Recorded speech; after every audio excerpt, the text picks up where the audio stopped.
അന്ന ഫാഷൻ്റെ പുതിയൊരു വീഡിയോയിലേക്ക് എല്ലാവർക്കും സ്വാഗതം. അപ്പോൾ ഇന്നത്തെ വീഡിയോ എന്താണെന്ന് എല്ലാവരും വെയിറ്റ് ചെയ്തിരിപ്പുണ്ടാവും.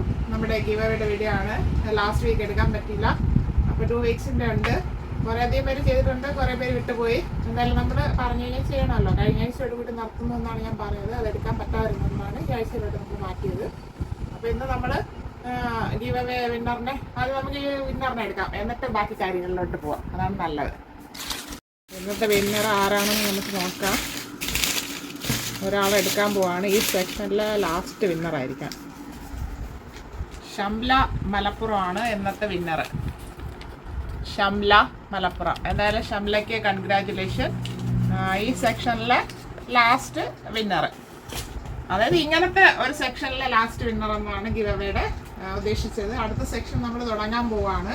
പക്ഷെ കുറച്ച് പേര് കരുതി നമ്മൾ ഗിവ് അവേ സ്റ്റോപ്പ് ചെയ്തു എന്നാണ്. അതല്ല, ഞാൻ പറയുന്നുണ്ടായിരുന്നത് ശ്രദ്ധിക്കാത്തവരാണ് സ്റ്റോപ്പ് ചെയ്ത് പോയെന്ന് തോന്നുന്നു. എന്തായാലും ഇന്നത്തെ ഷംലയ്ക്ക് കൺഗ്രാജുലേഷൻ.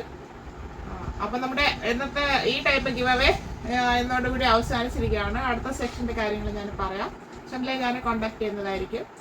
അടുത്ത് വരുന്നത് നമ്മുടെ ആനിവേഴ്സറി മാർച്ച് 8-ാം തീയതി വുമൻസ് ഡേയുടെ അന്നാണ്. 2nd anniversary. നമ്മൾ 2 ഇയർ ആകുന്നുള്ളത് ഷോപ്പ് ഓപ്പൺ ആക്കിയിട്ട്.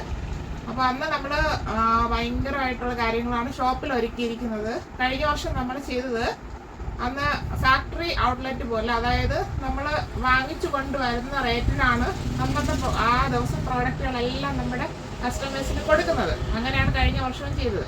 അപ്പോൾ നമ്മൾ നോട്ടീസിലും അല്ലാതെയൊക്കെ മെൻഷൻ ചെയ്യുന്നത് അന്നൊരു ദിവസം മാർച്ച് 8-ാം തീയതിയാണ് അങ്ങനെ ചെയ്യുന്നു എന്നുള്ളത്. പക്ഷെ അന്ന് വന്നിട്ട് മാർച്ച് 8-ാം തീയതി നമുക്ക് ഭയങ്കര തിരക്കായി. അവസാനം കസ്റ്റമേഴ്സിന്റെ റിക്വസ്റ്റ് കാരണം അത് 3 days ആക്കേണ്ടി വന്നു. അങ്ങനെ 3 ദിവസം ആ ഓഫറിൽ ചെയ്തിരുന്നു. അപ്പോൾ അത് ഇനിയും വരാതിരിക്കാനായിട്ട് ഇപ്പൊ നമുക്ക് വീണ്ടും കസ്റ്റമേഴ്സ് കൂട്ടിയിട്ടുണ്ടല്ലോ. 5 days ആണ് ഞാൻ അങ്ങനെ ചെയ്യാൻ പോകുന്നത്. മാർച്ച് 8-ാം തീയതി മുതൽ 5 ദിവസത്തേക്ക് നമ്മുടെ ഫാക്ടറിയിൽ നിന്ന്, അതായത് വാങ്ങിച്ചു കൊണ്ടുവരുന്ന റേറ്റിലെ സാധനങ്ങൾ, പ്രോഡക്റ്റുകൾ നമ്മുടെ കസ്റ്റമേഴ്സിനായിട്ട് കൊടുക്കും. അതൊരു ആനിവേഴ്സറിയുടെ ഒരു സന്തോഷമായിട്ടാണ്. അപ്പോൾ ഓൺലൈൻകാർക്കും നമ്മളിപ്പോൾ ചെയ്യുന്നത് അടുത്ത നാളുകളിൽ ചെയ്യുന്നതുമായ പ്രോഡക്റ്റുകൾ അന്ന് നമ്മളോട് ചോദിക്കാം. കാരണം എത്രത്തോളം വീഡിയോയിൽ എനിക്ക് ചെയ്യാൻ പറ്റും എന്നറിയില്ല. എന്തായാലും മാക്സിമം നിങ്ങൾക്ക് ആ റേറ്റിൽ തന്നെയായിരിക്കും തരുന്നത്. അത് ഞാൻ പുറകെയുള്ള വീഡിയോകളിൽ ചെയ്തിടുന്നതായിരിക്കും. അത് ശ്രദ്ധിക്കുക. അപ്പോൾ ഇനിയുള്ള ഗീവ് അവേ എങ്ങനെ ചെയ്യാമെന്ന് ഞാൻ നിങ്ങളോടൊന്ന് ചോദിക്കുകയാണ്. എത്രയും നാൾ നമ്മൾ ചെയ്തത് സ്റ്റാറ്റസ് വയ്ക്കുകയോ എവിടെയെങ്കിലും ഷെയർ ചെയ്തിട്ടോ ഒന്ന് നമുക്ക് തിരിച്ചയച്ചു തരിക. അവരുടെ എല്ലാവരുടെയും പേരിട്ടിട്ടായിരുന്നു നമ്മൾ എടുത്തിരുന്നത്. എൻ്റെ പ്രിയപ്പെട്ട കസ്റ്റമേഴ്സിനോട് ഞാൻ ചോദിക്കുവാണ്, അടുത്ത ഗീവ് അവേ എങ്ങനെ ചെയ്യാമെന്ന്. അതായത് നല്ല കമന്റ്സ് എഴുതിയിടുന്നവരുടെ പേരിട്ടിട്ട് എടുക്കണോ, അതോ സ്റ്റാറ്റസ് വെച്ചിട്ട് വ്യൂസ് കൂടുതലുള്ളവരുടെ നിന്ന് എടുക്കണോ, അതല്ല സ്റ്റാറ്റസ് തന്നെ വെച്ചിടുന്നവരുടെ നിന്ന് എടുക്കണോ? എന്തായാലും നിങ്ങളുടെ സജഷൻ ഒന്ന് കമന്റ് ചെയ്യുക.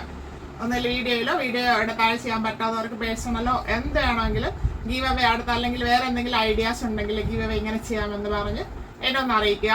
അത് കഴിഞ്ഞിട്ട് ഇതെല്ലാം കൂടെ വെച്ചിട്ട് നമ്മളൊരു പുതിയ രീതിയിൽ ചെയ്യുന്നതായിരിക്കും. പക്ഷെ മാർച്ച് 8-ാം തീയതി നമ്മൾ 2-3 രീതിയിൽ ഗിവ് അവേ ചെയ്യാനായിട്ട് ഞാൻ പ്ലാൻ ചെയ്യുന്നുണ്ട്. അതെന്തായാലും സ്പെഷ്യലായിട്ട് അങ്ങനെ ഇരിക്കട്ടെ, ഒരു സർപ്രൈസ് ആയിട്ടിരിക്കട്ടെ. അത് പിന്നത്തെ കാര്യം. അപ്പോൾ ഗിവ് അവേ എങ്ങനെ ചെയ്യണമെന്ന് ഞാൻ നിങ്ങളോട് അഭിപ്രായം ചോദിക്കുകയാണ്. നിങ്ങളുടെ അഭിപ്രായങ്ങൾ എന്നെ അറിയിക്കുക. അതനുസരിച്ച് നമുക്ക് വീണ്ടും മുന്നോട്ട് പോകാം. എല്ലാവരുടെയും സപ്പോർട്ടും സഹകരണം ഉണ്ടാവണം. ഇപ്പോൾ എല്ലാവരുടെയും സപ്പോർട്ടുണ്ട്, വീണ്ടും കൂടുതൽ ഉണ്ടാവണം. അപ്പോൾ എല്ലാവരും അത് പ്രതീക്ഷിച്ചുകൊണ്ട് നിർത്തുന്നു. Thank you all.